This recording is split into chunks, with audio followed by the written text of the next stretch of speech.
बिरसा मुंडा यांच्या माध्यमातून त्या आदिवासी समाजामध्ये देखील आधुनिकीकरण करण्याचं काम यांच्याकडून करण्यात आलं.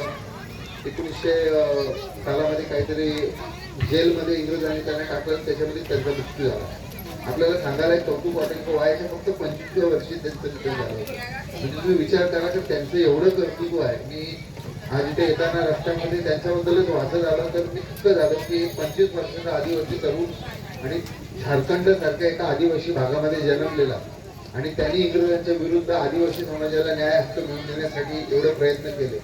आणि मला असं वाटतं त्याच्यानंतर आदिवासी समाजासाठी भरपूर लोक होऊन गेले असतील, परंतु राजाभाऊ आपलं विशेष करून कौतुक करेल की आपण आदिवासी समाजाला संघटित करून त्यांच्या न्याय हक्कासाठी एकत्र करण्याचा त्यांना प्रयत्न करतात, त्यांच्या न्याय हक्कासाठी भांडतात. याचं आपलं नक्कीच आपल्या भविष्यामध्ये संघटनेकडून देखील आपल्याला विशेष जबाबदारी देऊन आपला गुणगौरव करण्यात येईल.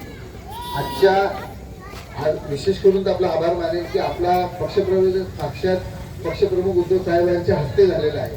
त्यामुळे शिवसेना परिवारामध्ये देखील आपलं स्वागत करतो आणि लवकरच पक्ष आपल्याला एक चांगली जबाबदारी देईल याची मी आपल्याला हमी देतो. असंच आपल्याकडून वेगवेगळ्या स्वरूपाचे शैक्षणिक, आरोग्यदायी, लोकांच्या हिताचे आणि लोकांची सेवा करणारे कार्यक्रम होत राहतील अशा आपल्या सगळ्यांकडून अपेक्षा व्यक्त करतो.